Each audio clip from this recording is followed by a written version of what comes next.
off. Drop. Hi besties, hi bunnies. Coffee's cold, truce brewing. Let's hit the road. Just Machado wheel in hand, time to unfold. Early light breaks, coffee chilling in my grip. Hi besties, hi bunnies, join the trip. Cruising mass highway, spilling secrets for hours. 1 to 3 deep, no holds barred, owning our power. Squad's got my back, riding waves through the storm. Besties and bunnies, keeping it warm. Got that wild spark, singing random and free. Keeping the vibe alive, just you and me. Trolls creeping in, haters twisting the feet. Weak shots flying, but they can't plant the seed.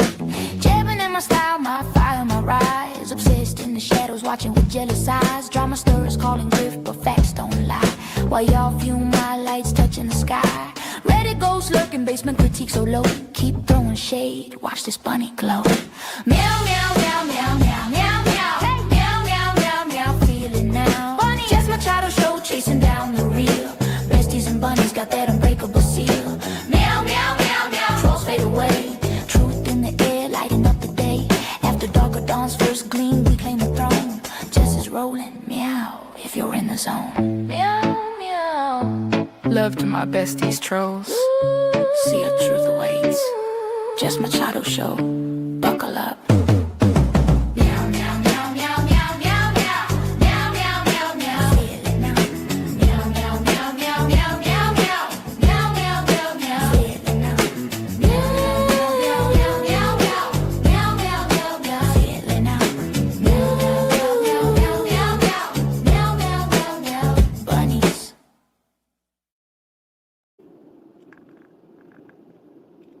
Good morning. I'm going to give everybody a second to get in here because obviously this is an unexpected 24 on 24. Also, I have Georgia in the car. She says hi. Figured I would pimp my daughter out for views this morning, so, you know. Say that. Where are we going, Georgia? Doing my job. Georgia had no job and now she has 2 jobs. I got 2 jobs. I got one for the school. So we're heading to Bristol Aggie where she is going to be training. Not really training, but observing. They do it, yeah. All of the things that she does during the school week, caring for animals and all of the things, people need to do that on the weekends and in the summer. And Georgia was selected by her teachers to replace the senior that is doing it now. So she's training with the senior, and then she will be the one that does it, which, so we're going to go over here on the left. Yeah. Okay. Like where I used to drop you off originally? Yeah, I think so. Yeah.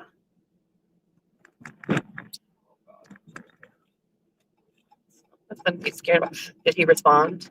No. Oh, I know that kid in the truck. Okay. That's the other student worker. Okay. Oh, I'm just saying. So I'm going to wait until you text me and you tell me that you're with him.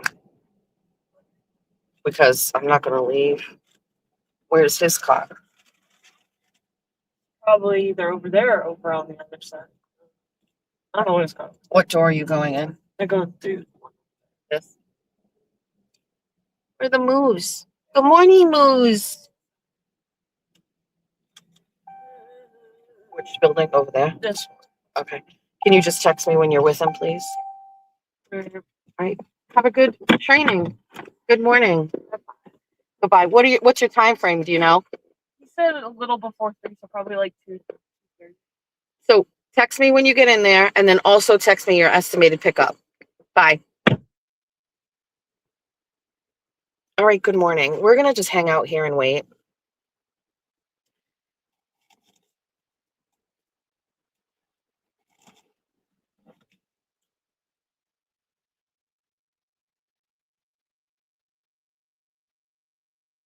Give me 1 second.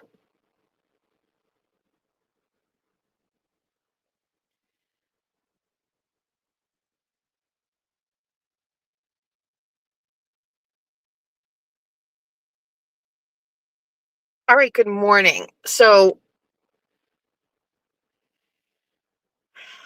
um, it's Sunday morning. It is the Lord's Day. That will not negate the things that I am going to be saying. Noted, Jesus, noted. With that being said, listen, I protect my peace on the weekends now. I loved the Jess Machado show on Saturdays, but when I started the Jess Machado show on Saturdays, I wasn't doing Bunny After Dark on Wednesdays. And I also wasn't doing 5 other live streams Monday through Friday for 24 on 24. Now, I will share some information with you.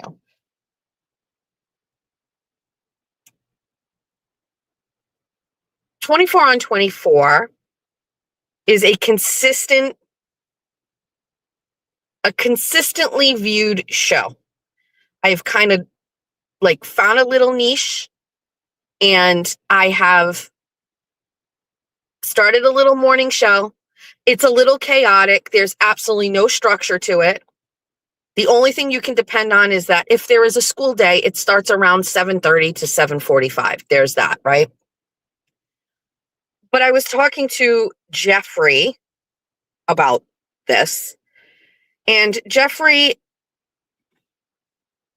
explained to me that I can take 24 on 24 to a new level if I make it pretty much like the female version of every sports talk radio show in Massachusetts. Like if I follow some sort of a structure. I'm not saying he challenged me, but we were having a conversation about basically how men listen to sports radio in the morning, but what do women listen to? Well, if you know me, you're listening to 24 on 24. And he said that if it were a little more structured, like a show, and I branded it as such, that I would probably get insane viewership, because what do women listen to? And I venture to say a lot of women who are commuting or doing things, they listen to podcasts and things. But that's like a younger group. Anyway, fuck it. Basically what I'm telling you is I am going to probably frame 24 on 24 with a little bit of like consistent structure. Just don't worry about it. I will still shit talk people.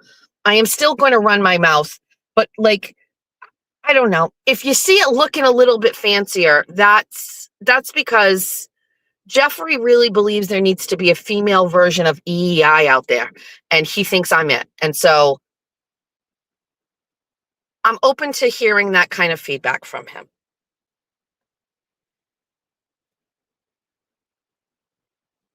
Am I open to the fact that he was strumming his guitar downstairs in the sunroom until 3:45 in the morning last night? The answer to that is no. Please, dear God, go to fucking bed.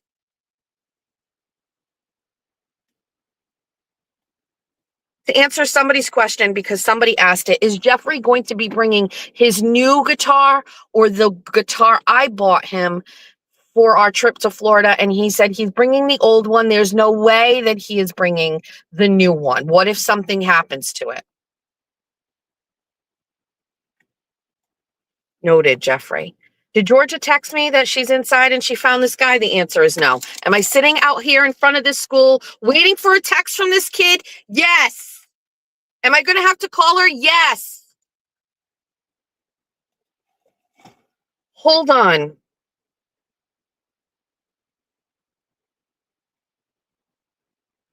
This kid.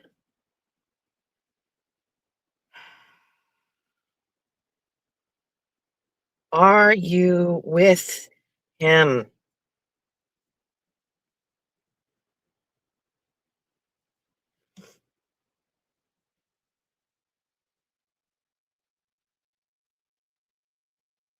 I saw that helicopter emoji. There's a little history here on this whole situation. One time Georgia was dropped off here for something before she started, and she got lost on the campus. And she didn't know where. It was just a disaster. This fucking kid, not even, I just don't want to drive home. I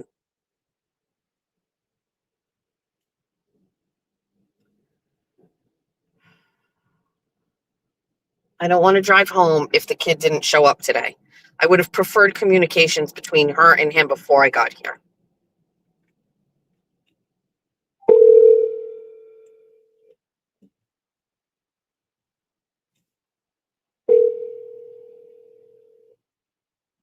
Hello?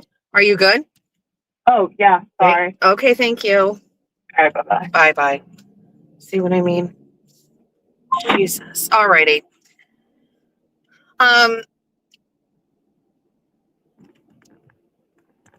So blah, blah, blah, blah, blah. So there's that. So I don't do my show on Saturday because I do a lot of shows. And they're not pussy shows. They're good shows. Every day I show up and produce something. And I think about what I'm going to talk about. And I mean, it obviously works because it gets the views, it gets the people going, right? Right. 24 on 24, my benchmark is at a minimum, I would like to get 5,000 views per 24 on 24. That makes me feel good. Some 24 on 24s get 9,000 views. On average, we are getting around 7,000 views per 24 on 24. That is great for me. Thank you so much. And really, I do mean it. Thank you so much. Thank you so much for listening to me. Complain, laugh, cry, talk about childhood trauma, shit talk people, whatever. You're going to get that today. You're going to get the shit talking today. That's for fucking sure. This won't be long. I have things I have to do. February had 28 days and I produced 31 live streams on my channel in February. I produced more live streams than there were days.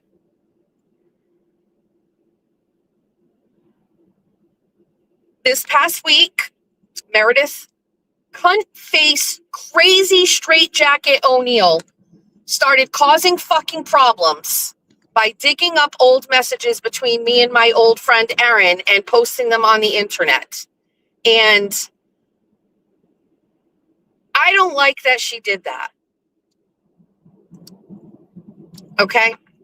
Meredith O'Neill is on the internet. She has a fucking show. She posts every fucking day.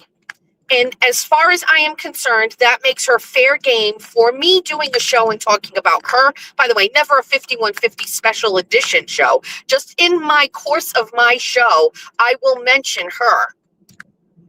And that also allows me to post about her, which I don't know if I've done, but very rarely. I may make a comment or two, but I'm not targeting a post towards that fucking nutbag.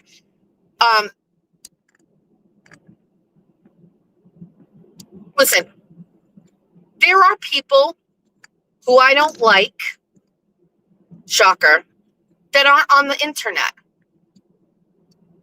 Okay? And I don't think it's my place to talk shit about those people on a platform that they're not actively engaged in. I do have some fucking morals. But if you are picking out an outfit, putting on lipstick, doing your hair on a live stream, on a channel, you are a willing participant in the arena and world in which I exist. And I am interpreting that as your peace and privacy doesn't exist. And I'm going to say and do whatever the fuck I want about that.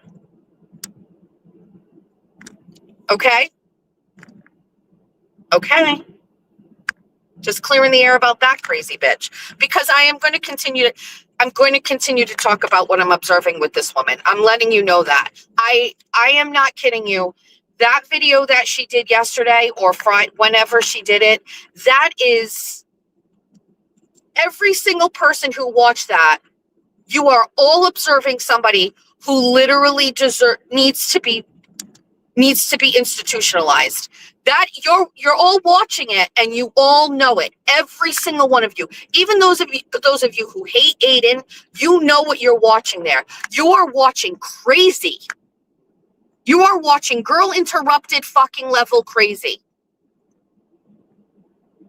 The eyes, the hair movement, the hand gestures, the way she's looking and reading these comments. This is fucking crazy. There's no entertainment value. This isn't retaliation. This is satiating some sort of bizarre thing in her head. Dude, it's fucking nuts. We are now getting into Mach level 5 crazy. Like, like we put an alarm. This is fucking crazy. Dude. Mr. and Mrs. O'Neill, please come and get your daughter. Immediately. Like, what's the end game? How's this going to end? What is she going to do?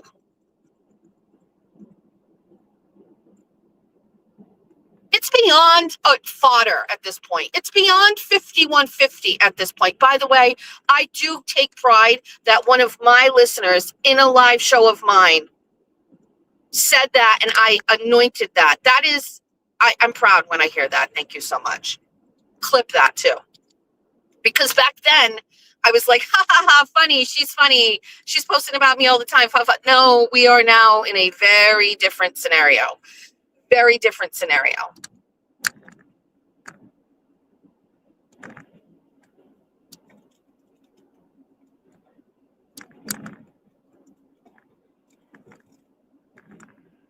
Put that aside. I will pray for her, but put that aside.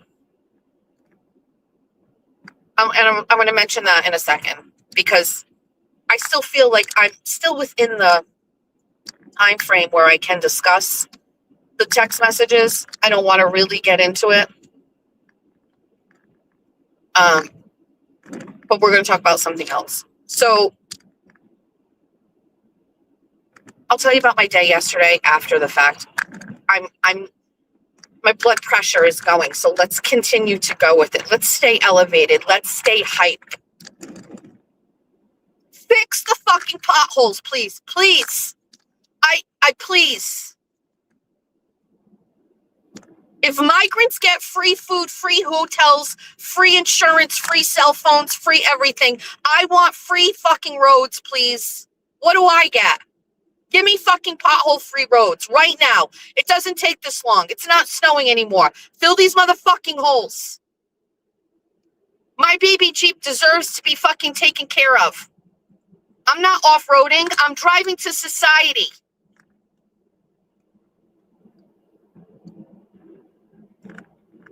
Yesterday, I chose not to do Jess Machado's show to protect my peace. I can't be on 24 hours a day. I can't. I do miss you, but I don't know. Doing a show on Saturday, it ends up really taking up half the day from start to finish. With that being said, I didn't do a show. Yowzer and I went out to go do some errands, okay? I'm sitting at home. No, wrong. I'm out, and I get a text message from a follower. And the follower has been someone who has apparently watched my show for the past 6 months and has occasionally given me feedback via text message, which I have read. I haven't always agreed with, but I will happy to post the receipts. I have always been very kind, more than kind. Okay. I don't know the person. I don't really know anything about it. I'm sure some of you who are really deep in the free Karen Read movement and know all, you know me, when I started doing this, I tell you, like, I'm not on X. I don't follow a lot of people and in it all the time. Like, I don't go that deep, right? I don't follow a lot of people because I like to keep my algorithm clean and pure. But there is a lady out there, and I'll tell you at the end who it is, and then you guys will know or whatever. So anyway, occasionally she has texted the bunny hotline and she has given me feedback, and I've always just been very kind. I've interacted with her. I went back to every message, and I am a fucking peach. Yesterday, I get a message from this individual that says she had feedback that she wanted to give me about my show. Now, if you listen to my show, which she does every day, every show I put out, she may be listening to this one. You know, like just recently, I was dealing with text messages that were released between Erin and who we thought was Meredith O'Neill. And Erin is not saying very nice things about me. Now, out of context, I wasn't really sure what we were dealing with here. Erin has since sent me the full interaction. It's actually messages between her and MLP. And MLP then gave those to Meredith, and then Meredith shared a portion of those on the internet to like basically say that I had a friend who thinks me and the type of show that I'm doing isn't good. So either way, if you listen to my show, you know that I talked about this situation on Friday, and I am 100% aware that this person listened to that show. And so what she thought she should do is she should give me feedback on my show. And what she did was she recorded her feedback in a video that she recorded and posted on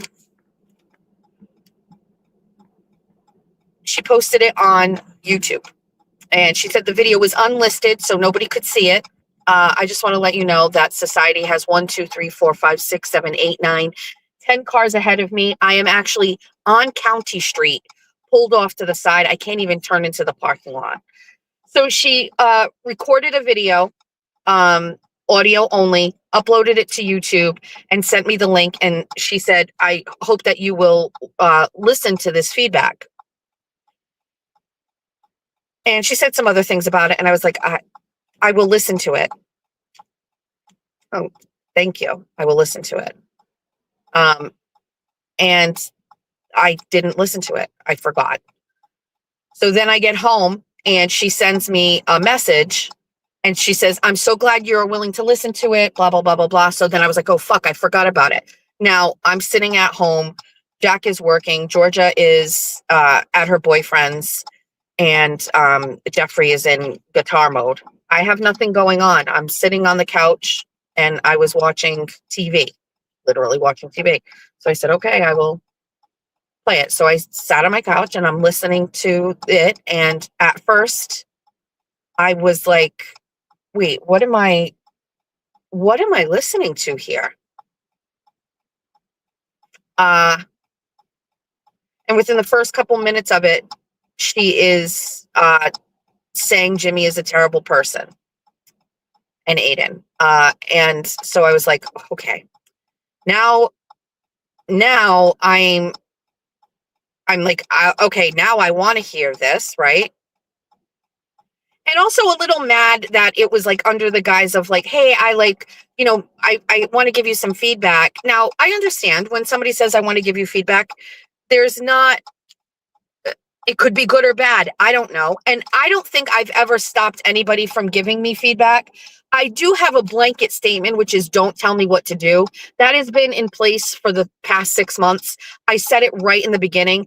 If you don't know, we can go back and go down a path. But this all started with Kathy Carr basically sending me a cease and desist order from the Howie Carr show, telling me from her very big wig attorney, apparently, for me to not talk about Kathy Carr on my show one day. And I said, who the fuck are you to tell me I can't talk about my experience working for Howie Carr? Or more importantly, my interactions with Kathy Carr. You think that you have some sort of legal standing or you're going to use your millions of dollars and your big attorney to send me a cease and desist 5 minutes before my fucking Saturday show to scare me into thinking that I don't have the right to say that I don't like Kathy Carr. That's not against the fucking law. That's my fucking right. And as long as I don't lie about you, I have every right to fucking do that. So the whole don't tell me what to do shit was born out of the cease and desist that Kathy Carr sent me, which, by the way, I did not oblige. And I talked and said whatever I fucking wanted because I worked for Kathy Carr, and so I can talk about Kathy Carr. Because Kathy Carr isn't a fucking god.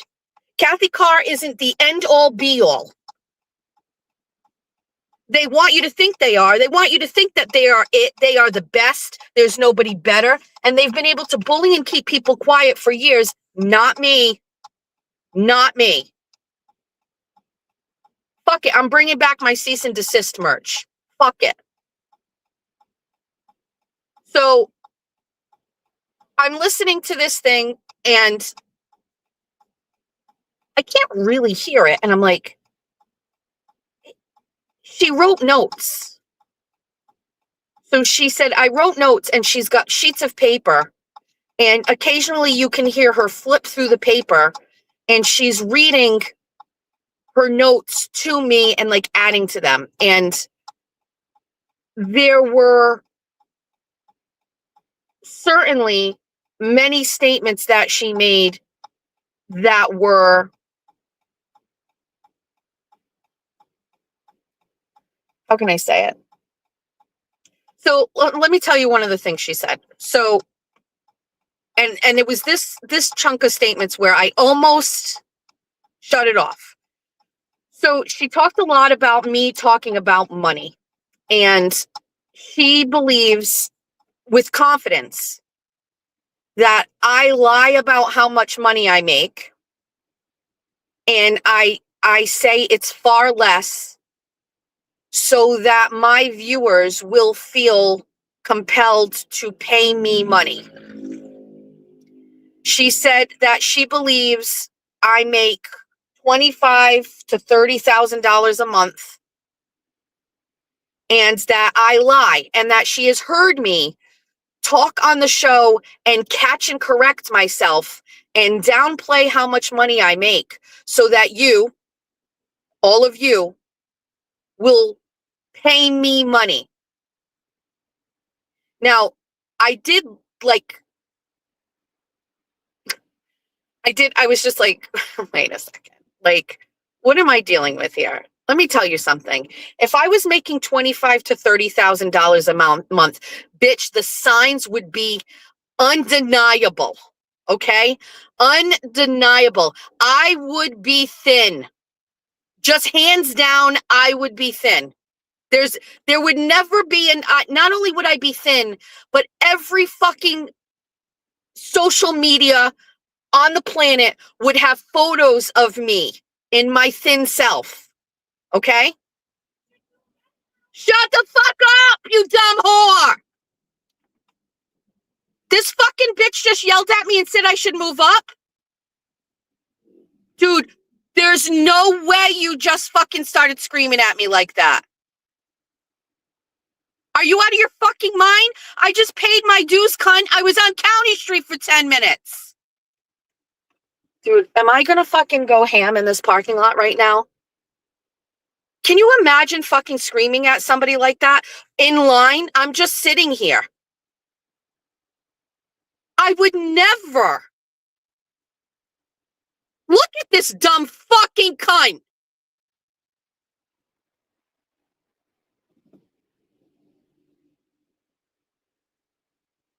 That is so crazy and mean.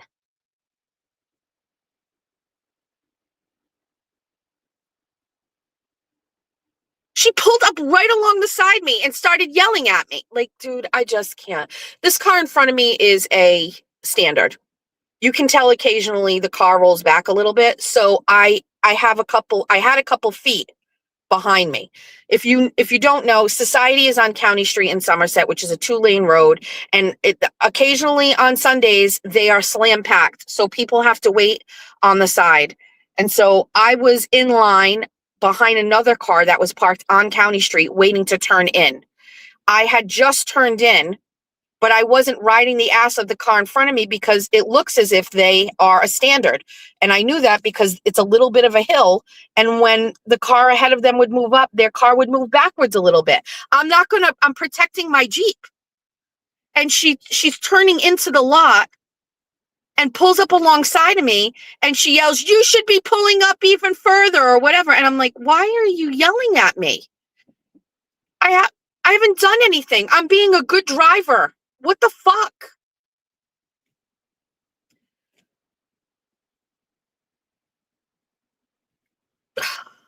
So anyway, so she is talking about that she is confident I'm lying about it.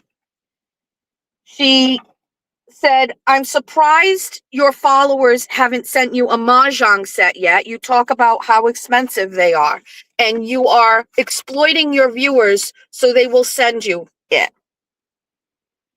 And I said to myself, this is crazy. And it made me mad that she was saying it. But I listened. I continued to listen. She said that I talk about things like I would get my eyebrows shaped and done, but I can't justify spending that money. So that one of you will call me and say, "Go get your eyebrows done. I'm going to pay for you." And she talked about how I did that with my pedicure and how fairy godmother Linda paid for me to get my toes done. And how it's disgusting and gross about the money situation and whatever. I'm fit to be tied when it comes to that. I really am. And I probably will say I talk about finances, money, and all of those things for a couple reasons. Number one, as a person who has been following content creators, I have a natural curiosity about what people make, and nobody talks about it.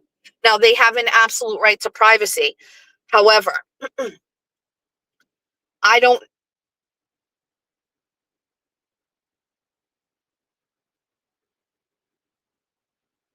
I'm sorry, I'm just observing the person that yelled at me back out of her parking space. I wish I had the opportunity to say something to her, but it's not in the cards today. So she talked a lot about the money situation, and I don't know if it's believable or anything like that, but I didn't post on X because I feel like X is it's more sterile than Facebook. Facebook I've had for 19 years now, almost 20 years. I think some of my posts go back 20 years.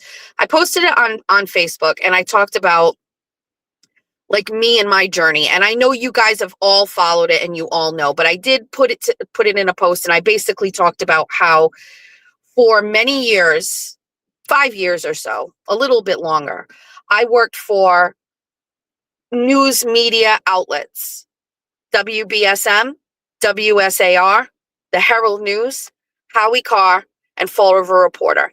And there is some serious consistencies about that. The first consistency is every single one of those news outlets that are businesses and make money have all told me in one way or another that I am an extraordinary talent. That is never anything that is ever up for discussion. Most notably, if you're from this area, Michael Rock, who does the Fun 107 morning show. Michael Rock, first of all, is a legend in himself in South Coast, Massachusetts. But Michael Rock said some things to me about the kind of talent I was. And I will never forget, and I'm not going to get into it specifically, but Michael Rock has told me that I was like a once in a lifetime talent. and that he was in awe of listening to me and couldn't stop listening to me. He never criticized me. He very rarely gave me feedback.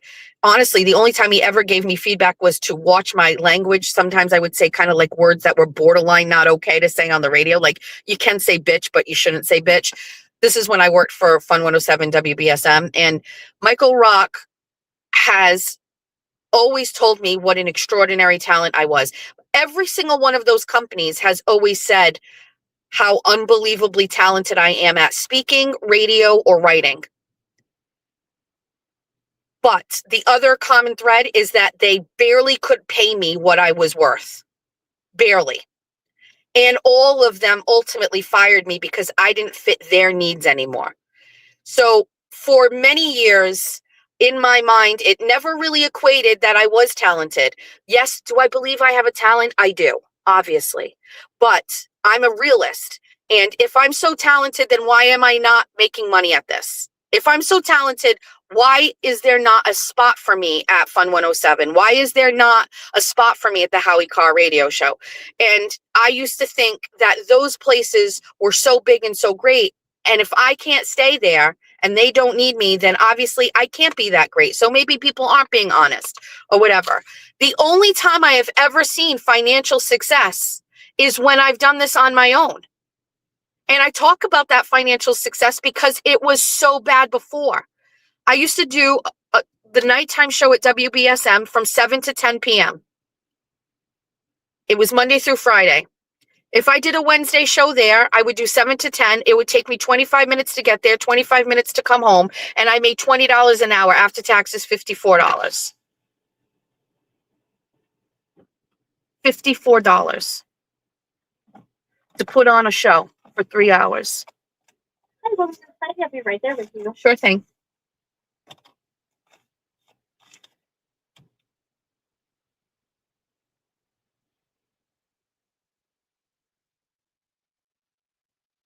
I did a show, a Bunny After Dark show last month. Aiden was my guest. And that show earned me $1,400 for the same 3 hours. I'm no different. I'm the same Jessica I was back then. I'm not lying about how much money I made. That's exactly how much money I made for that show. On average, a regular Bunny After Dark show earns me about $500 in ad revenue. Right? Gets about 10,000 views.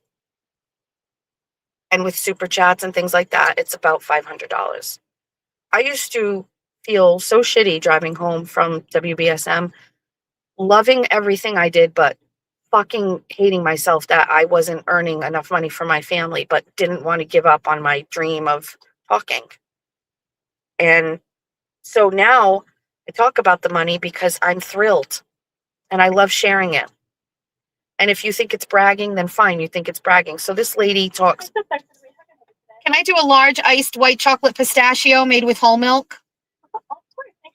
That'll do it today, thanks.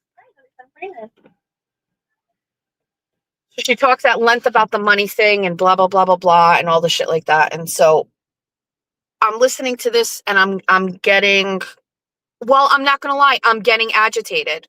I'm getting agitated that I'm listening to somebody upload a YouTube audio with what I can hear are pages of notes, and she's flipping through the notes. So now I'm like, whatever, Jessica, like, basically, I already knew at this point what I was doing, which was not responding. I was not going to respond. I was not going to do anything. But as I listen further, we get to a point where she's talking about me as a mother. And her feedback about that is, there's no reason for me to tell everybody that I'm a good mom. I don't need to do that. I should stop doing that. And also that what I do as a mother is not extraordinary, that it is very average, and that many people do the same things I do. And there's no reason for me to talk about what a great mom I am because it's average. She did give me the co-parenting with my exes is a little out of the ordinary, but basically said, I shouldn't talk about it that way. I shouldn't talk about myself as a good mother that way. It comes off a certain way to people. And if my kids want to talk about what a great mother I am, then that is okay, but I shouldn't. And it was at this point where I slowly got up from my couch and I went upstairs into my office, closed the door, and called this woman. I didn't listen any further. I called her directly on the phone. She picked up and I said, "Hi, I just wanted to give you a call to tell you that I'm listening to your feedback. Did you take notes? Did you write these notes?" And she goes, "Yeah, yes, I wrote notes." She wrote notes on paper and then she recorded this and uploaded it to YouTube. So I'll be honest with you, I don't remember exactly what was happening. But at this point, the only thing that held me back is I don't know who this person is. I didn't know if it was a setup. I didn't know. I don't know. So he was trying to, and just to be honest with you, everything that she said up until that point in the video, she firmly believes. She firmly believes. She believes everything that she said.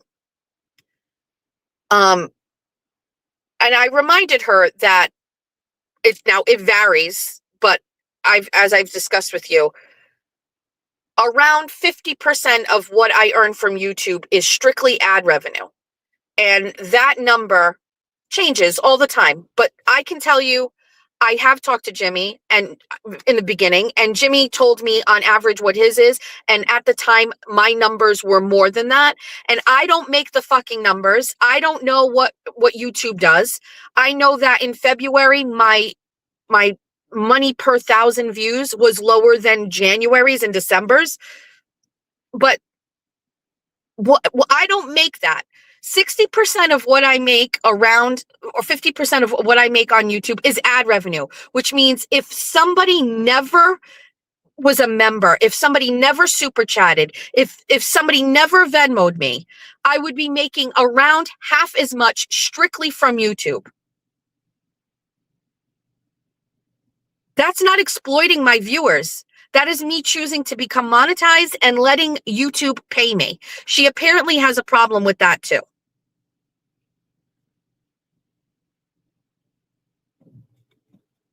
She was like, you shouldn't ask for things. I said, I don't ask for shit from my viewers. My viewers, their love language is sending me things. So she started talking about how I get sent gifts all the time. And she basically she basically said, I'll tell you how I felt about it. She basically said that I exploit all of you and make you all send me things in the mail. And I have, number one, never asked for anything. Number two, it is an anomaly why I get what I get. I understand it's not how other people do things. But I also believe that if Aiden Carney gave a fucking P.O. box.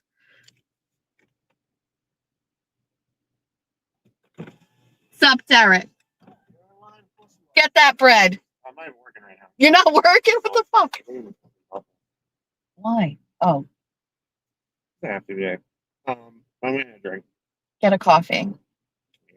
Yeah. Good.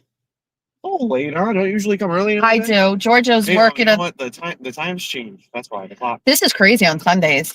Like, I haven't worked Sunday, but I was on apparently not. County Street in the line, like off to the side. It was nuts. Apparently Sunday. Crazy. Have a great day, Derek. See you this week. Derek is here getting his own coffee. So she was like, "Oh, you have a crazy fan base. I've been on YouTube for many years. I've never seen anything about it.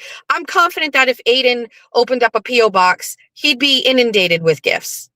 If Jimmy wanted it, the fan base is unbelievably generous, thoughtful, and kind."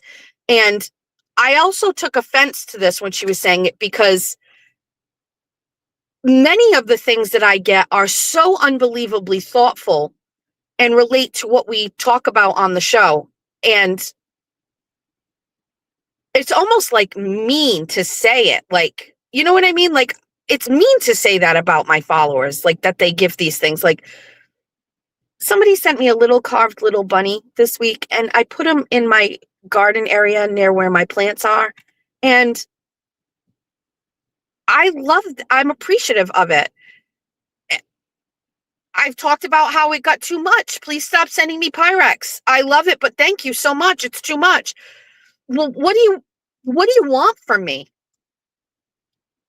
So the conversation did not go well. And when she was talking about that and the money and exploiting my fans and shit like that, you know, I was very defensive.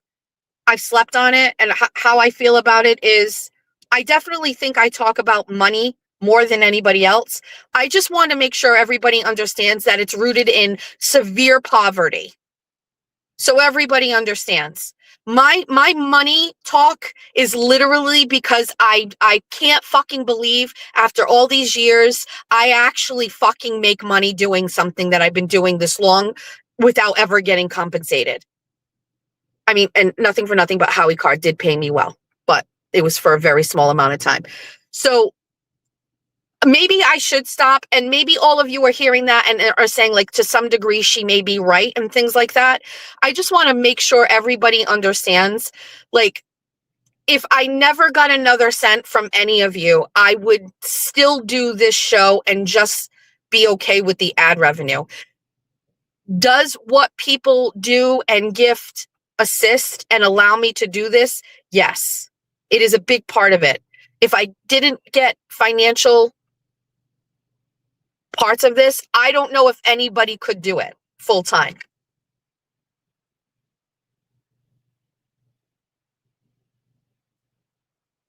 But it wasn't just the money. It was the part about me and talking about I talk about my mothering because that's my life. And I want to inspire other women to have good relationships with their children. I want to talk about how I parent so that people can say, I want to do that, or I do that. That makes me feel good that you're the same way. Like, I like to brag about what kind of a mother I am because I put so much fucking work into it. Do you think it's easy to hug your 20-year-old, 6-foot-old son all the time and make those physical connections with the child that you held in your arms for so long, but then they're older? And just naturally that goes away. Do you know how hard I work on him being comfortable in our home and making sure each one of my children have successful relationships because I didn't? Like, the extent to which this woman cultivated a whole ass fucking YouTube presentation and with notes, and then invaded my peace by doing that and thinking that I was okay with it is wild. Now, it comes with the territory. If I ask for feedback, if I interact with my followers and my fans, sometimes it's going to hurt and it's going to suck. I just want to say it hurt and it sucked. It's Bella's mom. This lady, Bella's mom. Bossy Texas chick, Bella, something like that. Do you guys know who that is? How much is my coffee again? I'm just giving us $10 and calling it a day. Ben Rosa, have a great day.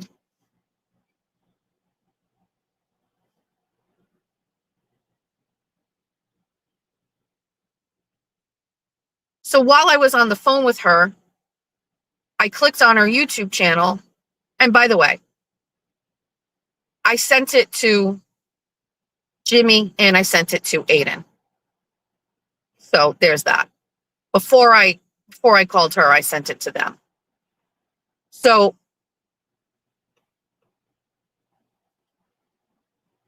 I went to her YouTube channel because I didn't know who she was. And she's got a YouTube channel and she's got a lot of videos on there. And so I asked her as I was looking at the videos, I said, are you are you doing this as I said it first. I said, are you doing this as like a content creator and like giving me professional feedback? And she was like, no, I'm giving you personal feedback. So I clicked on her profile and I realized I should have never asked. The white chocolate pistachio, Sure thing. $7.49. It's all set. Thank you. Oh, thank you so much. Do you want a straw? No, yes, I'll take a straw today. Thank you. Same to you. Thank you so much. So I look at this and we're talking lots of videos with like 30 views and things like that, right? I instantly was just like, oh, okay, here's what I'm dealing with. All right. I said, great. And she was like, oh, I didn't realize that I would like hurt you or whatever. And I was like, this is a wild take to do, to produce a video, to send it to someone. And it was just terrible. It was not nice, blah, blah, blah, blah, blah. Apparently she admitted to me she's anti-Karen Reed and she used to be friends with Graham.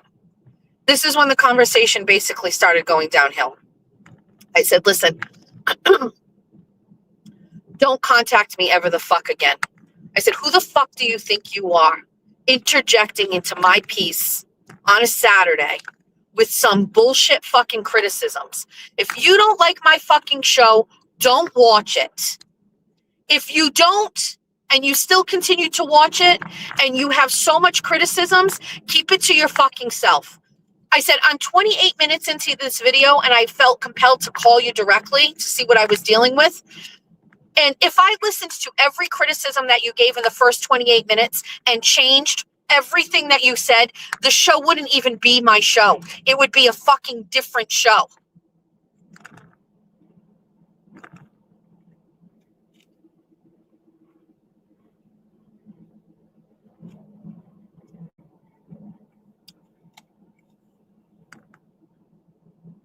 I said, so this whole thing where I like guilt my followers into shit. I said, let's talk about the merch.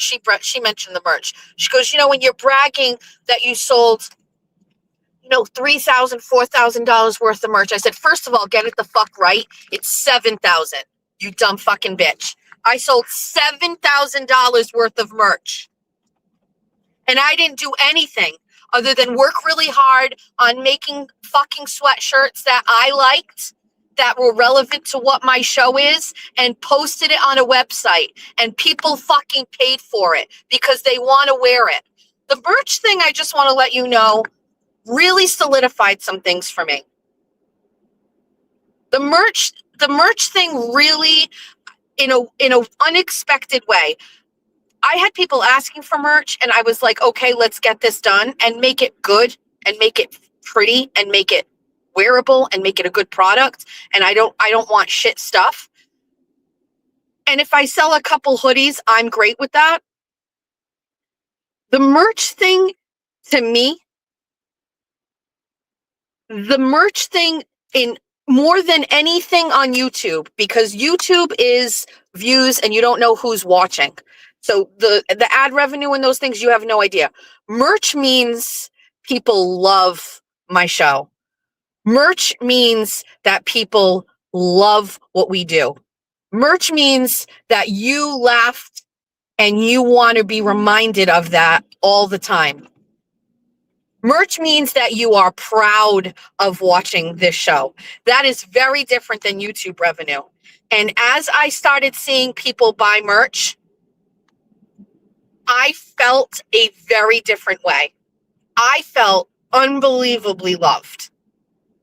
I felt that I am actually doing something that people really love. Yes, the chat is there, and yes, we talk about it, but there was nothing, and I don't even know how to say it other than nothing has made me feel like I am on the right path than selling $7,000 worth of merch with my own words and my imagination and my creativity and our conversations and your interactions with me. Then that was a very I made it moment. To see somebody buy a 24 on 24 hoodie. Like, I don't know, man. The money part of it is not it, I'm just letting you know, like, it was like, wow, like people like this, like, you know what I mean? I kept all my merch in a very reasonable price point because I'm poor still. And so I don't want any of my followers to look at a hoodie and go, I want that, but can't spend $55, $60 on it. So I don't make a ton of shit on that, but I will tell you, I made $3,000 off of this merch. And I don't care that I'm telling you that. I don't care if people don't like that I'm talking about that.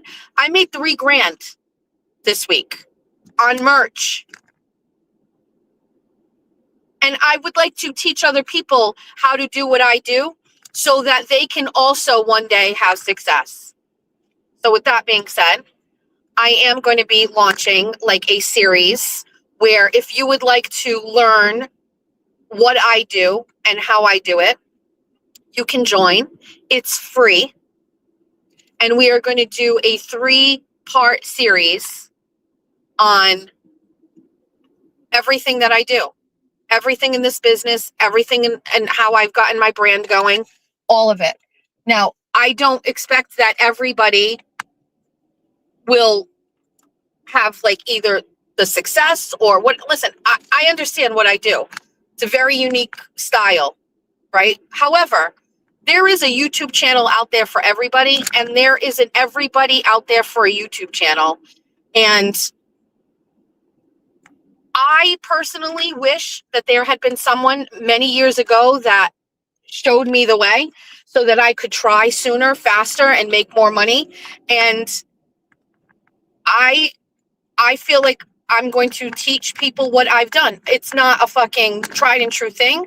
I'm just going to show you in the past 6 months how to do it. I'm going to teach you how to StreamYard. I'm going to teach you about metrics. I'm going to show you what I do, things I haven't done. I'm going to show you my numbers. I'm going to show you everything. And I want you to go and try and do it yourself.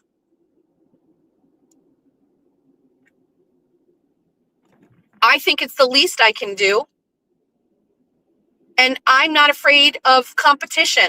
If you believe in your brand, you believe in your channel, I'm not scared I'm going to empower or teach somebody to fucking steal my views. What are you talking about? There's enough room here for everybody. This is a fucking internet. It's the internet in Massachusetts. Like, we're not even nationwide yet. You know what I mean? Nobody should be scared or threatened or whatever. And I honestly believe that in order to achieve extraordinary success, you have to have no soul. And we all have souls. And so we're going to be good. So I just wanted to, I thought this was the best time to say it. The best time to say it. That I had already talked to Funeral Lady. Funeral Lady is going to be starting her own YouTube channel. I love Amy. And I, want to teach her how to StreamYard. I want to teach her all of the things. I remember when I was working at Fall River Reporter, my boss was like, oh, I want you to StreamYard. And I was like, I don't know how to do it. And he's like, well, try to figure it out. And I would get on and I would do these dry runs and I didn't even really understand it. And nobody was teaching me. And I would be watching videos and I'd be like, oh, this fucking sucks. And I just stopped doing it. I was like, fuck it, I'm not doing it. Okay, well, do you feel that way? Do you want to start a channel? No, I'm not bragging or anything like that, but Erica Walsh started her channel and I talked her through it that first night. I was like, get on and I'm going to talk you through it. And I was like, here's Erica Walsh who has something to say. She has things that she wants to talk about and she doesn't necessarily know how to do it. Who the fuck am I to like gatekeep that? So we're going to do a 3-part series. It's going to be as soon as I come back from vacation. I'm going to have people sign up for it. I'm going to vet you. You can't be a fucking hater and get in on this. It's not going to cost you anything. It's going to be 3 one-hour sessions where we're going to go over everything that I do. And I'm talking everything: merch, StreamYard, YouTube, social media, everything. Meet and greet. We got a meet and greet this week. It's on Saturday. It's at 6 p.m. at the AMF bowling lanes in Somerset. If you'd like to pay for bowling and food and all of those things, there's a fee If you want to just come and say hi, that is free. This is my first meet and greet. I don't know if I've done it right. I have no idea if this is the right way to do it. But you know what? I'll let you know. I'll let you know how it goes.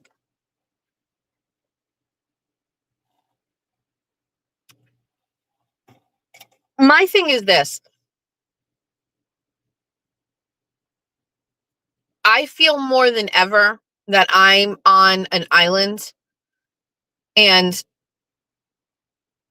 I like it here. I like it here. I know I saw TT in the chat earlier, so I don't know if she's still here. My husband, my kids, and my twin sister are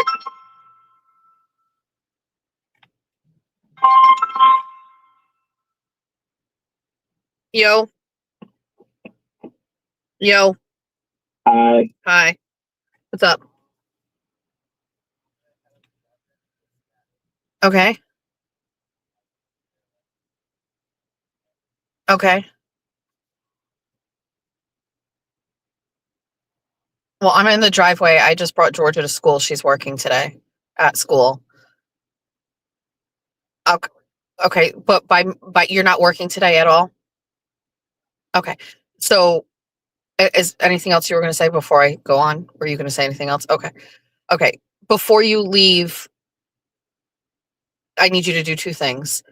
So I folded all your laundry. It's on the dining room table. So I need you to bring that up to your room. And I also need you, whether it's that basket, although I prefer not because you've got a ton of clothes in that, and unless you can put it somewhere else, I need another laundry basket in your room, and the rest of the laundry that's in the bathroom, not in a basket, is yours, and I need to wash that today. The second thing I need you to do is there is a trash bag in that bathroom that Georgia brought down a bunch of trash and bags and stuff. I need that brought down to the kitchen. No. It's like it's not a big trash bag. It's small, but she just put all her trash in that. So yes, the Walmart bag, if you want to put that little small Walmart bag in the bigger trash bag and bring that downstairs. Okay. Are you going to be home for dinner or no?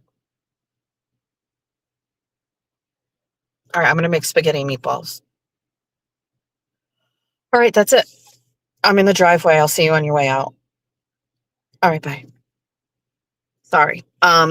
Basically what I was saying is my kids, my husband, and my sister will tell you, and anybody else who knows me. I know Lauren knows me very well. Amy, the way I am on this show is exactly how I am in real life. This is not a fake version of me.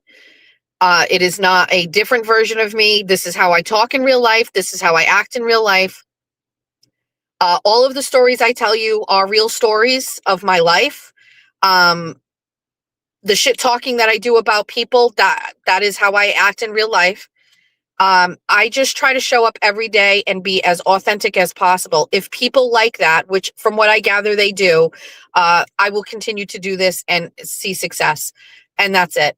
If you want to give me feedback, I want you to think about whether or not it's for you or for me. I've given you enough about me for you to know what, I don't know. I think what this lady did was just terrible. I don't really believe that it was to make my show better. It was to change who I was, and I'm not fucking doing that. So don't fucking do that ever again. I hope she doesn't listen to me ever again. I hope her channel crashes and burns worse than it already is. I think she's a terrible, terrible person for writing notes on papers and then talking about them. And I will be blocking her from this channel as soon as I get an opportunity to do so. So there's that. All right. Anything else I need to know? Anything else? Listen, this is about all the space and shit that I'm doing. I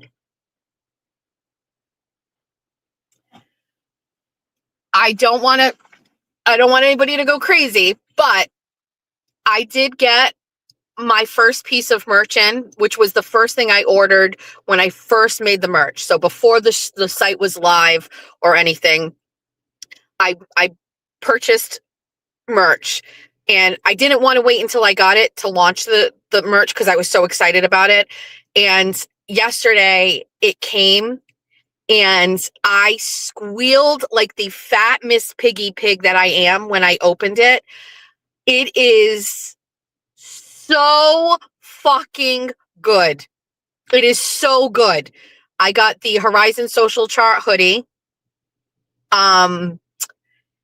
It's the perfect hoodie for me. I'm just going to be honest with you. It's not too thick. It's not too thin. It's actually the exact same brand as my fucking favorite Barstool hoodie, which I knew it was, but I'm thrilled that it is. It is absolutely perfect. I absolutely love it. It was better than I thought it was going to be. Like, it was so much better than I thought it was going to be. I took it out of the package and I went over to Mima's side of the house and I was like, look at this shit. And she's like, oh my God. And I was like, I know. Like, I'm obsessed with it. I'm so obsessed. And it's really good. It's really good. And I actually have just even like more relief that like of all of the hoodies are the same brand. So I picked a brand that had a lot of different color options because I knew I was going to get creative, and it was also one I was familiar with. And I don't know, the relief that I feel that it is actually like good. I fucking love it so like, I can't believe I have a powder blue Horizon Social Chart hoodie. Like, I just can't believe it. And so yes, it is. It's Gildan Jet. Yes. So anyway, I fucking love it. It's Gildan. Is that how you say it? Gildan. And I just absolutely love it. So good. It's, you know what I mean? Like, nothing for nothing, but we had bestie sweatshirts originally that Erin designed, and Erin is like a big like luxe kind of girl, and she picked very thick hoodies. And I'm not a thick hoodie girl. Like, thick Carhartt's not a fan. I need Victoria's Secret pink style hoodies, like that soft on the inside. And I absolutely love it. I'm so thrilled. So I know that the day I ordered that, so I am 2 days ahead of the people who purchased the first items. So like, my order came on a Saturday. I doubt there'll be anything on Sunday. So fast forward 2 days, you might be looking at the people who ordered hoodies on the first day. You might be seeing them on Tuesday. That's, I think. I mean, I can go in and I can see, and many of those first hoodie orders are all with tracking numbers already. So let me just think about that. So total, mine was 1, 2, 3, 4. It was 5 days. It was 5 days. Now, this is just the first time we're doing it. I think we'll just get better. You know, I think it's great to begin with. As far as the other items, I'm not really sure. I'm just saying, of the hoodie, that was my time frame. So far, there have been no orders with fulfillment or anything. Everything looks on track. Everything looks great. I monitor it every day. I will say, however, anything that came in on like uh, Friday into Saturday, and then Saturdays, it doesn't look like those batch until Monday. Like, nothing, there's no movement on some of those things on Saturday, because the way that Shopify batches out the money to Printful, it doesn't look like it's a banking day, so they don't do anything. So anyway, the Saturday orders look like they are delayed for the weekend, but not delayed, but they don't move over until Monday. So I'm sure that's the case. We'll see. So I'm very excited. Anyway, so there's that. We have the meet and greet on Saturday. I am very much looking forward to that. I'm stressed out and nervous because I don't want it to be a flop. But at the end of the day, it's just a bunch of people sitting around and talking and things. And so I don't know how it could flop. It's just going to be meeting people and things like that. Oh, I forgot to put the link. Thank you, pretty. I will. Here comes Sweetles. Let's see. Good morning. What's up? I'm doing a live. Did you see? Can I feel this sweatshirt? The merch that I made. I ordered before I went live, and it came in. And the hoodie is decent. It's Gildan quality, so it's not thick like this. But so what else? Anything? What are you going to do today for food or whatever? Do you need some money for food if you go out? $800. I'm not giving you 800. I can Venmo you $25 to cover your gas for the day if you'd like. You don't have to. Everything else I'm not okay? broke. I'm not broke. It's bi-weekly. It sucks. Some lady messaged me yesterday, and she made a whole YouTube video presentation about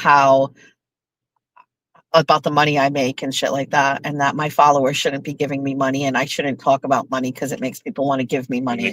You guys still buy off Amazon? So you're giving billionaires more money, but you can't give a It's so housewife money? weird. It's so weird. No, don't. Yeah, You just call me a house. I don't give this white woman money, but you can give Jeff Bezos another 10 grand every year. Crazy shit, yo. You still have to go to Walmart and buy groceries from them. But don't give this woman money. Go ahead, fucking say housewife again. Bye. Love you. Drive carefully. Let me send my Sweetles some cash.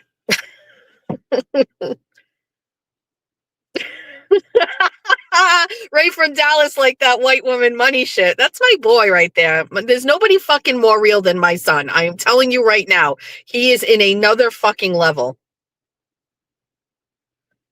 Ugh. I adore him.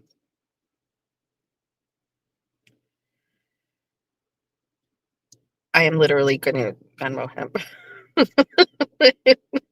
And I'm going to call, what can I write in the comment section on this one? We will do housewife status.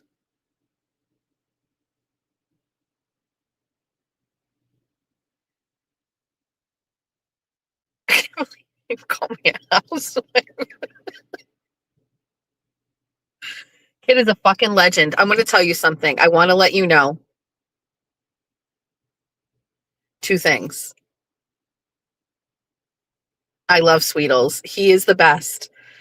I gave him $50. No, 25 moons over my hammy. I gave him 25. Two things. So over the course of the past couple of years, when Jack has wanted, all right, so this is a pretty standard thing, so everybody knows. So I only spend, this has been forever, just so you know, $300 on my children for their birthday. And that used to include all of the birthday things. So it was a $300 budget for birthdays. Okay. And so if we did decorations, cake, and all of the things, it's $300 and that's it. Now that they're older and we don't do parties and shit like that, 300 is it. I mean, listen, you can't get a lot for 300 for teenagers and things like that. Let's just say you get a pair of Uggs. That's 100, 125 bucks, whatever. But Jack wanted some equipment, and looking back, I don't even really know what it is that he had been asking for. But when he turned 18, he wanted this mixer thing so that the besties want Jack's Venmo. Oh my God. People will lose their mind over that, right? I can't do that. I don't think we can do that. I think people will get mad. We did it, Tommy, in Ray's voice. So we do 300 or whatever, but Jack wanted this mixer, and then he wanted a microphone and all of this stuff like that. And my son produces music. He produces music. He writes songs, and he's done some stuff. Well, last year, he and his friends wrote a Chili's rap. And I'm not going to put up Jack's Venmo. He's my kid, and I don't know. It's not that I don't appreciate that. It's just, I don't want anybody direct contacting him. So Jeffrey's another story. So Jack wrote a Chili's rap, and I got to be honest with you. It is one of the funniest fucking things I've ever heard. It's Jimmy level fucking funny. I wish he would let me fucking publish it. Maybe one day. It is just beyond, absolutely fucking beyond. Beyond. It's so funny. I do have an update on Jack's email that he sent about stuff. He got a response, and they said, let me read it to you. Hold on. It said,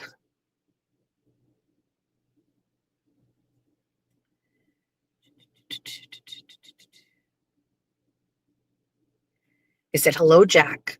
Thank you for reaching out to whatever the name of the thing.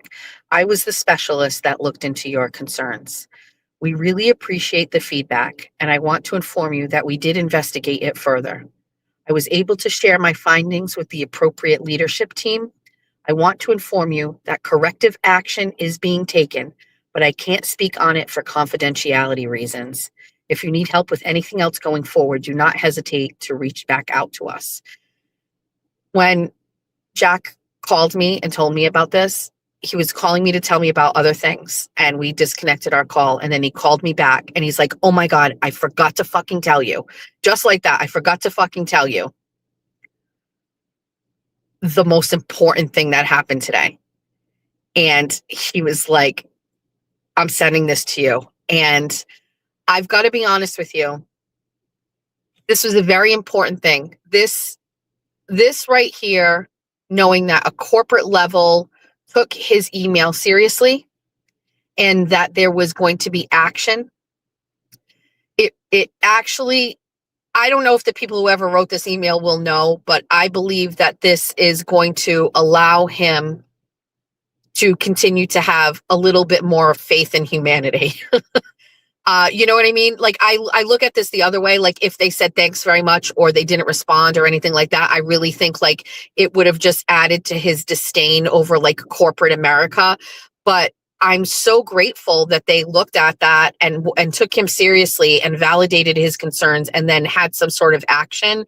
It really, this to me, it's much more than this. I care less about the person and the leadership team or any of that. It's really more about like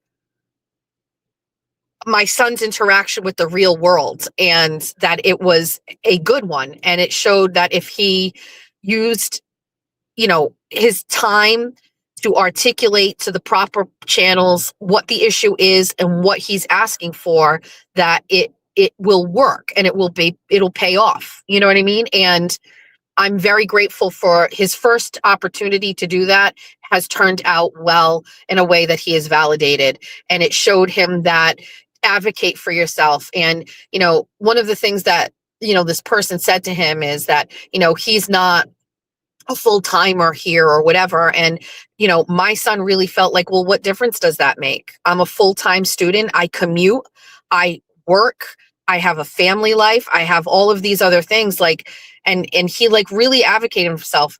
Accountability is the right word. And I'm very, very proud of him that, listen, I don't know if I told you all exactly, but like this thing was just a big part of our daily life for a couple of weeks here. You know what I mean? A couple of months, actually. It was just every day, we were talking about it. And I mean, it was hard parenting because, dude, I was fucking tired of hearing about it. And there are certain things about it that like only matter to him as like a 19-year-old, you know what I mean? And I was just like having to listen to it. But, the fact that whatever, we did it, Tommy, that's it. So there'd be no, listen, we've always said if there was, well, he did retaliate. The first time he complained, he got his hours cut. And he pulled up all of his past previous hours and his schedules. And he was like, look, right after this happened, my hours went down to this. You know what I mean? And he articulated that he believed that it was in retaliation and blah, blah, blah, blah, blah. And so I read his email and to you guys, and I didn't assist him at all, other than he sent it to me and I looked at it to make sure it was like properly written with no spelling errors and things, but that's easy to do when you're a kid and you got a good laptop. And so it was perfect. I didn't change a thing, and that's it. So, it doesn't matter like if it's like fucking you're a kid and you work part-time. It should all just be good. Like my son's part-time job at a corporation should not be causing him strife. He shows up on time. He never calls out of work. He is a hard worker. He's very respectful. He is the perfect employee that you want in a 19-year-old college student. Fucking protect that facet of our demographic at all costs. You know what I mean? There's a lot of fucking places that you talk to and they're like, I can't find workers. We can't find employees. These kids are sitting at home on their phones. They got parents that are fucking paying for their shit. And I'm like, no, you want a car? You got to pay for the car insurance. Go to work. And here's your own money for your own shit. And you should be protecting that class of people right there. Like, he's what you need and he's what you want. And by the way, I had 3 of them that are doing that. So treat my fucking son right. Sweetles is a national treasure, should be protected at all costs.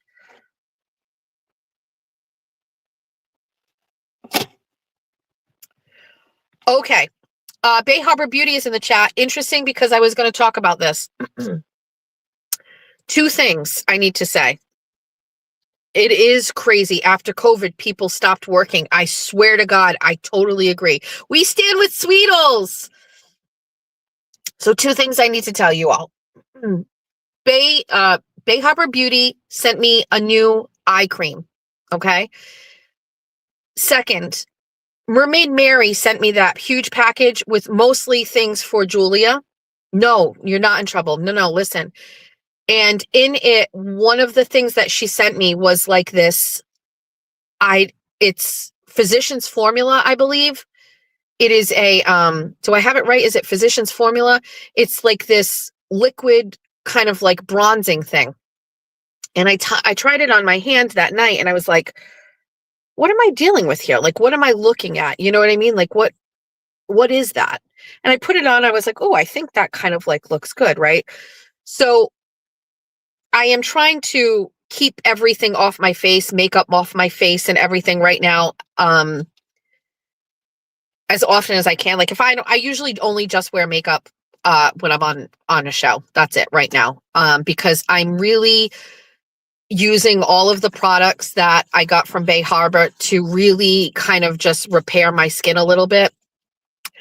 And I used to use an eye cream from e.l.f., which is, kind of cheap or whatever, but I don't know what it was doing other than like in the moment I was putting it on, but I never really saw any type of like anything. I'm just being honest. Like, I didn't see any improvement, but I just felt better putting the stuff around my eyes. I don't know. So, and Bay Harbor will have to tell people what it is, but she sent me like this new eye cream. And I swear to God, I think like it has fixed some things around my eyes. And I don't want to go crazy about it, but like, okay, I'm looking right now in my car and like, am I crazy? But there are less lines around my eyes. It's not puff. Like so it's been 2 weeks of using it. And I think like it's done something. And so I don't want to be like, listen, I love Bay Harbor Beauty.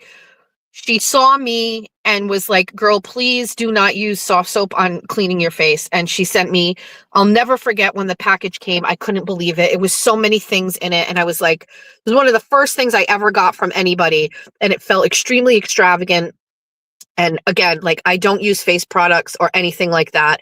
It's just, it is, sorry if this is going to upset Bella's mom, but it is something that I never could afford to invest in. Okay. And when you are living paycheck to paycheck, you're not spending money on your face. Okay. That's it. I'm just being honest. Now, I have to remember that not everybody is in that financial situation, right? And so there are people who do have expendable income that want to take care of their skin. That has never been me. It is now me. I want to let you know. But I am a fan of this stuff, and I don't want everybody to go crazy. And I swear to God, there is no communication between she and I. We do not talk because I want to be authentic with everything. Like, I gave a bottle of something to TT. I don't even know what it was because I didn't want to use it. My eyes look different. Underneath my eyes look different, and the side. Currently, right now, I'm looking at my face and I do not see any of those lines on the side of my face, those crow's lines. They were there before and now they are gone. And I do not know what to say other than, number one, thank you for sending that to me.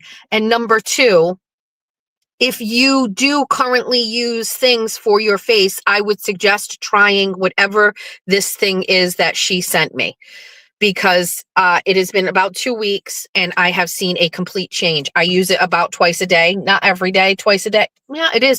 It's definitely twice a day. I put it on in the morning and then before I go to bed, I do it. I don't know what's in it. That's not my job. All I am telling you is that it worked on my eyes in a way that actually makes me feel wonderful. Now, I currently deal, and I just saw another person, I currently deal with a fluctuating rash that comes and goes. And when I do have a pretty bad rash from my lupus, I do cover it up with makeup because it can look kind of gross or whatever. But anyway, I just wanted to say, yesterday was the first day. I guess I haven't really noticed it as much because I was wearing makeup, but I have been trying to avoid makeup because I'm actually getting ready for going away and I wanted my skin to be like moisturized and all of this stuff like that. With that being said, while I was in the bathroom last night observing my skin, I decided to try that Physicians Formula shit that I got sent by Mermaid Mary. And I don't want to go crazy, and it'll have to wait to be seen, but I put it on my face. And at first, I guess maybe I did. Listen, I was on the show. I wasn't really blending it in, but I blended this shit in on my face. And like, oh my God, is it like a really, really good bronzer, but it's not a cream and it's not a powder. It's just this like light liquid thing that absorbs into my face. And it's like a perfect shade of tan. Like, I don't know what I'm dealing with. I'm going to have to try it again. I will have to go up and look at what it's some sort of. If you go to Bunny After Dark on Wednesday, I opened it and you'll see it. I don't know what it is, but I think I like it. Being poor sticks with you always, even when you are no longer poor. Thank you. I have issues. I don't know when that will go away. I'm just looking at my skin like, what? All right. So we have this week, okay? Thank you, Laura. Okay, so here's the week ahead. We have meet and greet on Saturday at 6 p.m. I am looking forward to this. I just want to let everybody know. Jeffrey will be there. Kane will be there. And TT will be there. TT's plans have changed, and she will be gracing us with our presence. Becky, you can show up, but I really would prefer if you tell me that you're just popping in so we can make sure we got a count. if you want to bowl and partake in the food and thing, that's one thing. But I need to kind of make sure we have the space by Thursday. I think I have to give her a final count. So TT will be there at a minimum. So we got Kane, we got TT, we've got Jeff. I believe Funeral Lady will be there. Cyber Chick is unfortunately not able to attend. Jimmy's being antisocial, so he will not be there. He said he will hang out with me the day before and the day after, but not the day of. With that being said, we have, you can use the guardrails 100%. I am already letting you know, Mermaid Mary can't make it. I am letting you know that we will be doing a raffle. And we will be raffling off the original Horizon social chart. That will be framed. Lauren will be there. My friend Kathy that I meet in parking lots to talk politics will be there. Sketty will be there. So we are going to raffle off the original Horizon social chart. Someone who comes to the meet and greet will be walking away with it. Our friend Scott, who is in the Bestieverse group and who listens, Scott was saying that he was thinking of going live if I was okay with that. I have to think about that. I'm not sure I want like haters to have access to this, like for us, you know what I mean? I have to think about that. But I also do think it would be nice for people who are not able to attend to be able to see and be a part of it. So we'll have to see. I have to think about it. But anyway, listen, set the bar low. It may not be fun. But if it starts sucking and it's boring and dull, I will just trick out my husband. I will have Jeff play his guitar and that'll be it. You're going to go to a concert, essentially. That's it. Will Ben Rosa be there? I'm not sure. I hope Ben Rosa comes. I should have just said it was a political event because he goes to every single one of those. I think it's going to be great, actually. Becky, I think you're right. I think it's going to be a blast. I don't know. I'm so excited to see all the besties. By the way, Ray from Dallas, you flying in? Ray, you flying in? Yes or no? Listen.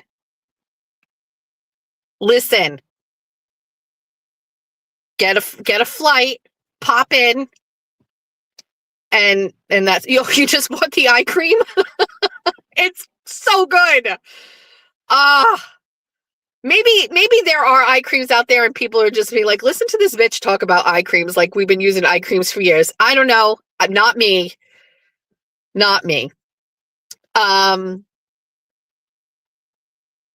So anyway, so that's this week. So this week we are getting ready for the meet and greet, which is Saturday, which I'm really excited about.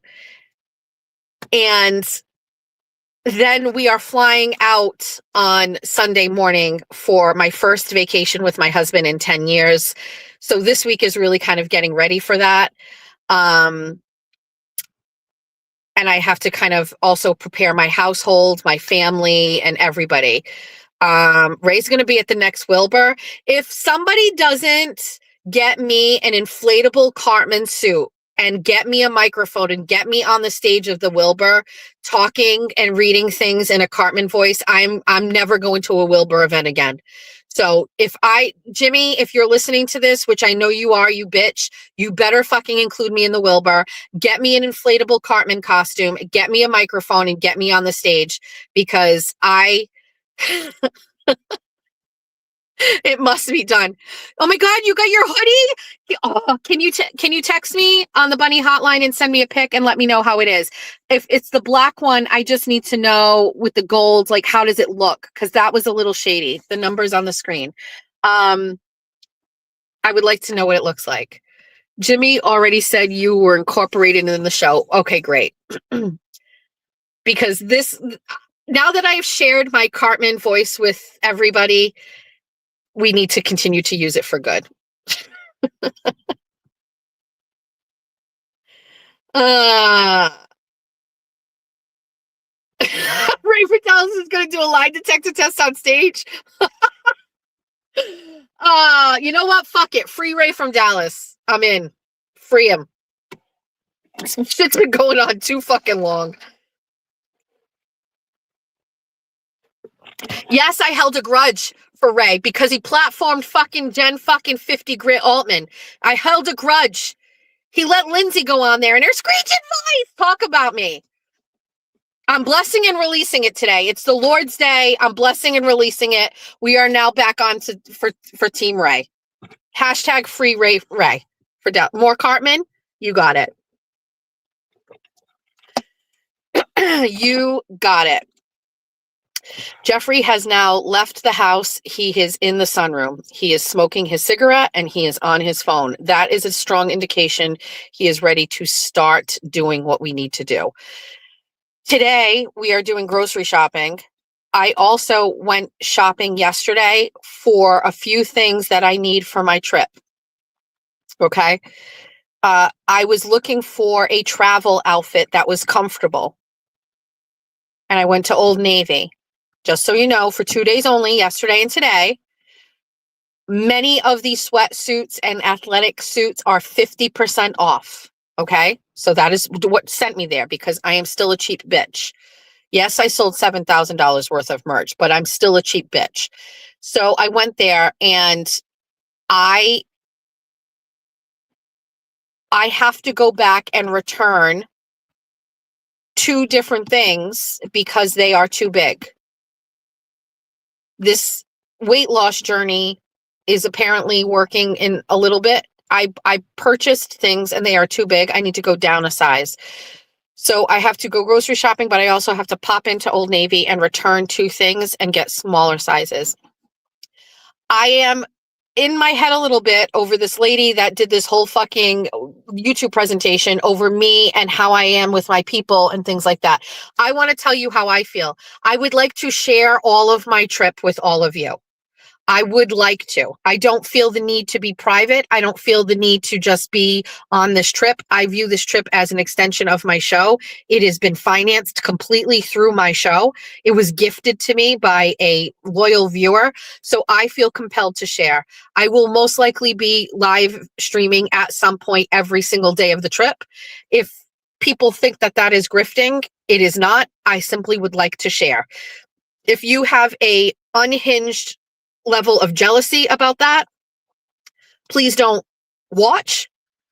If you feel when you're listening to me talk from the beach that it is shoving it down your face, you're wrong, but don't watch. But if you would like to see where I am and see what I am doing and observe me in a habitat that I have not been in for 10 years, which is a tropical vacation, then please tune in because I will be showcasing my gift from my fairy tale Linda, who, by the way, I believe is currently traveling to her destination. And I will be sharing my experience with everybody as I see fit. Will I be drinking? Yes, you will. Listen, very rare. You saw me, when we went to Foxwoods overnight for Jeff's birthday. I can relax. It's very rare that I can do that. It's very rare that I don't have to drive. If I'm out with my husband and he's, oh, there is an absolutely stunning bird. Jeff. Jeffrey. Oh, there was a bird over there. It was bright yellow. A bright yellow bird. There's a beautiful, bright yellow bird. So pretty. I couldn't believe it. There it is. Did you see it? Is that a pet? Is that somebody's pet, you think? What kind of bird is that? Did you see it? I think it might have been a finch. I think it's a finch.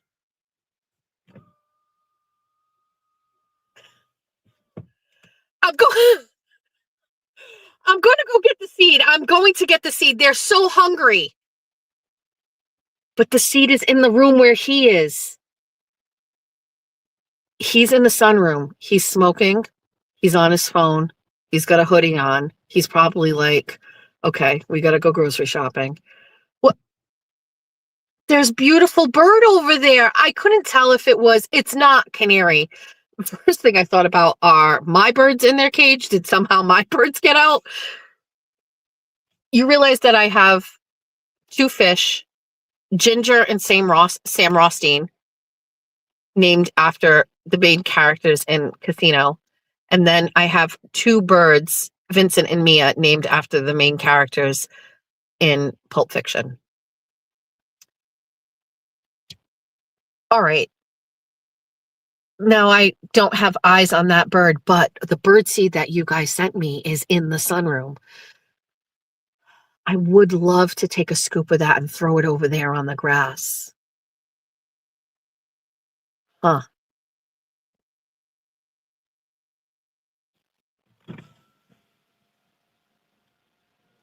Are you going to want to go grocery shopping now? Mazza! Are you going to want to go grocery shopping?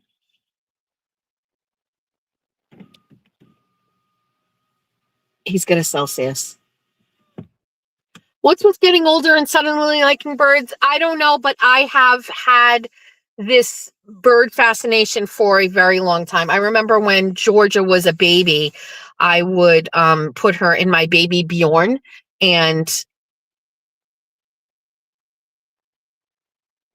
I see. Oh, there's 2 of them. There's 2 of them in the yellow. There's 2. They're sitting side by side on a branch.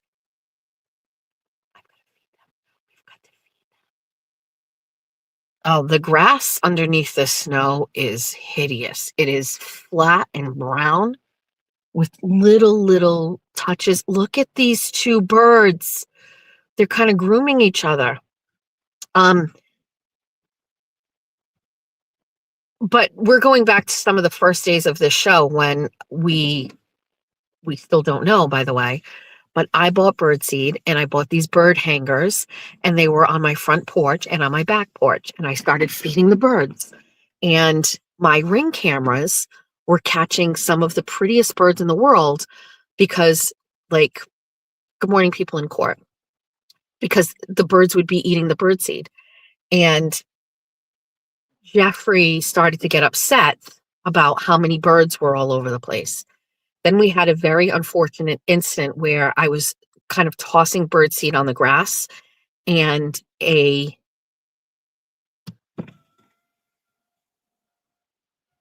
Huh? No, I don't have the car on. The car is off.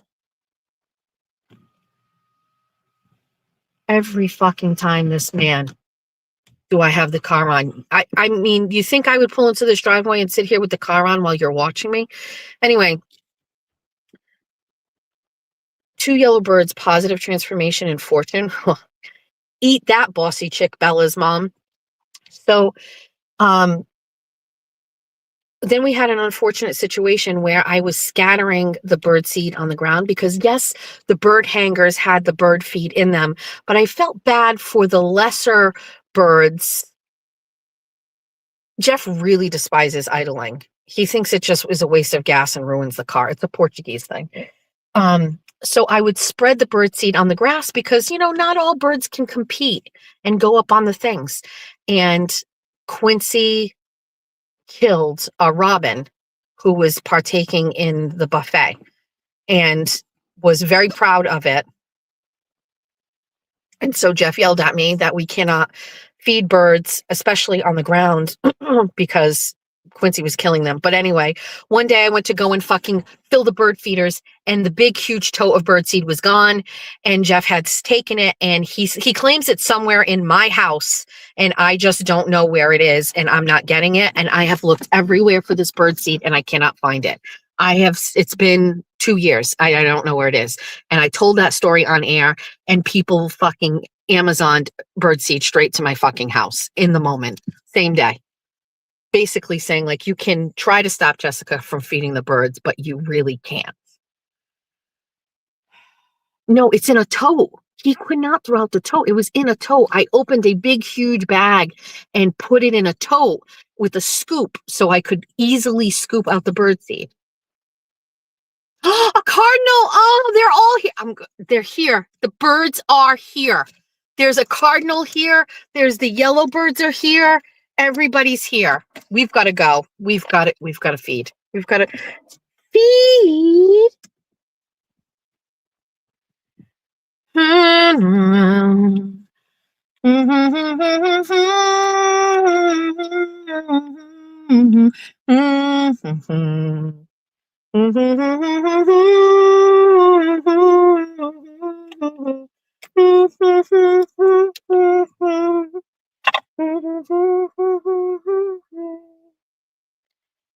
A never-ending story.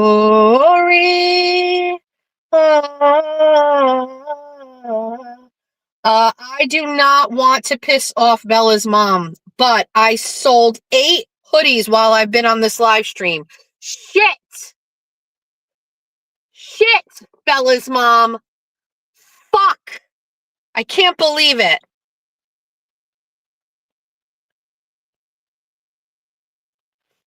Let's see. What did a bestie want to buy? Let's look at the last one. Somebody ordered the Bunny After Dark wine glass and the Bunny After Dark cropped hoodie. Yay! All right, let's go. It's Sunday. It's the Lord's Day. Sorry for screaming. Thanks for being here with me. It's 12 o'clock. We've been doing this for a little over 2 hours. Thank you to Bay Harbor Beauty for my wonderful stuff. I hope everybody goes and buys this eye stuff. I don't know what it's called, but I absolutely love it. It works. Also, so far to date, none of the products that Bay Harbor Beauty has sent me, which by the way, I don't pay for. She sends them to me, full disclosure, but it's not like some sort of brand partnership or anything like that. None of these things have caused any type of reaction on my face, and I have the most sensitive face ever. I tried using L'Oreal something, and I broke out, and it took me days to deal with it. I don't have acne on my face. I have very normal skin. It's lost its like luster during the menopause era that I'm currently navigating through. But I don't get acne. I never have acne on my face. I just don't, nowhere. I got this L'Oreal fucking rejuvenation. I don't even know what it's fucking called or whatever. And I put that stuff on my face like for a couple of days. And honest to fucking God, I broke out in like 5 acne things. I was so fucking mad. I couldn't believe it. This was actually a really bad time for me, just so you know. Like, this was a very bad time. I was recognizing that I was in some sort of like problem with my hormones. I had gone to the doctor. He told me that my hormone levels were non-existent, and it was like raw dogging it. I had done absolutely nothing. I'm not taking any hormone supplements or anything like that. But here I was. This is the time where I said, I'm going to start going and getting like fiber gummies because I want to like move my bowels around, because now all of a sudden I'm constipated. That caused a huge blockage that I went into the hospital for because I ate too many gummies and not enough water, right? Right around the same time, I had also started putting this lotion on my face to help with my skin, and I broke out. We were down fucking bad, just so you know. Down bad. Mentally, I was like, oh, I get no help from the Lord. I have to basically just deal with this hormonal thing, and it's ruining my life and my confidence. And then I finally get myself out of it, and I'm like, oh, okay, well, we can take some things, we can buy some things, and modest amounts of money, right? Because I'm cheap. And so like, let's start with some fiber gummies. Let's start with some fucking simple face cream. Shit, you can buy a fucking Stop and Shop. Both of those things wreaked havoc on me. And so then I was mad at myself that I was now in some sort of state of despair where I couldn't even at a grocery store buy things that could help me even a little bit. Thankfully, we have learned 2 things. 1, fiber gummies, if you take them, you must drink lots of water. 2, Society Coffee does the exact same fucking thing, which is why I never miss a fucking day. And 3, Bay Harbor Beauty has some sort of shit that I can put on my face that I don't react to, and it actually makes me look better. Meow's just coming down here. No. So we're way better. We're way better than where we were last fall. We're in a much better place. What do you want? See, he finished his cigarette and he finished his Celsius. So now he looks like he's approachable. Can I help you? I just said you finished your Celsius and your cigarette. So now you look approachable. 2 cigarettes. Got it. 2 cigarettes, everybody. Somebody just said run. No, he's good. He's soft now. He's better. What do you need? What? I'm doing a live stream with my besties. And the car is off. I'm going to come in. I'm going to go to the bathroom. George is at work. I'm assuming we could go grocery shopping and then up and then going to pick her up. I do have to return a bunch of things too. I'd like to do that as well. Jack left for the day. He went to Abby's. George is working today. Quincy! George is working tonight as well at 5. That's that. Anything else?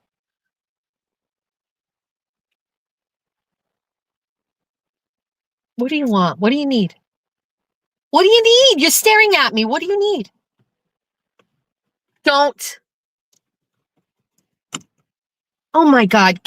Somebody said Jeff really has a problem with idling. I'm coming in.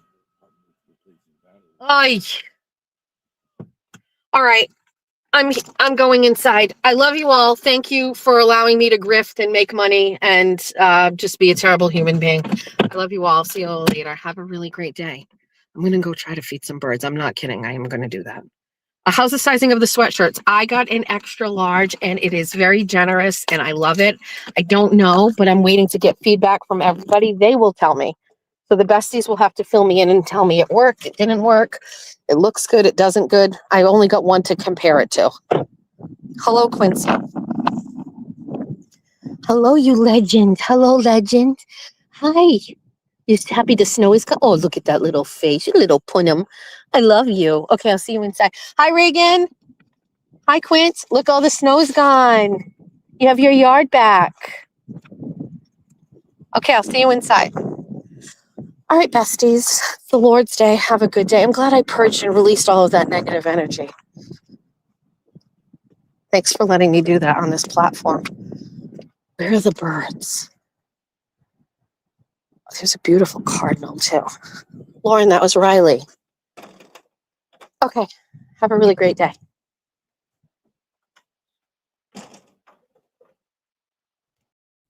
It's all your favorite Jess Machado songs on one CD. Wake up in the morning feeling like P. Diddy. Grab my glasses, I'm out the door. I'm gonna hit this city. Before I leave, brush my teeth, say goodbye to Jack.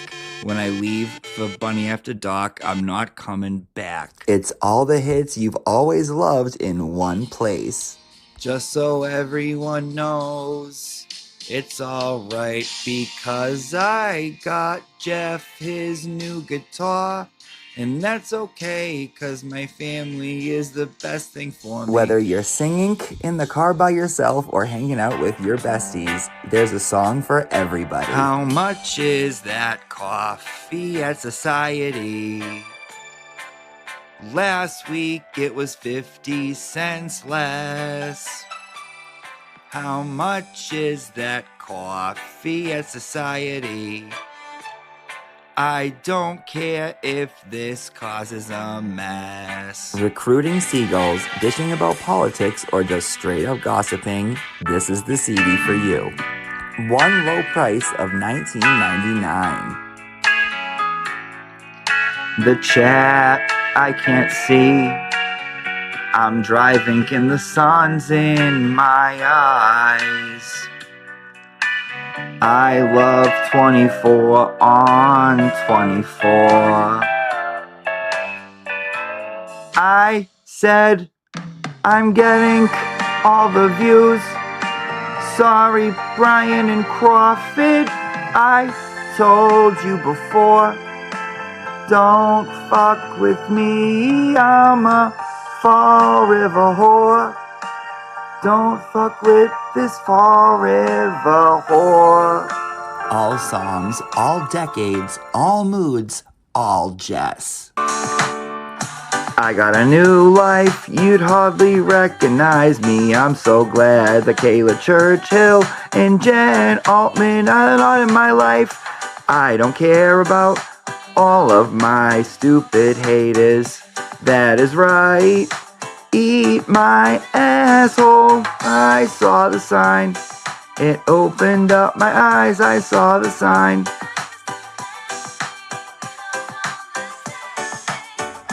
Get out of bed and call today.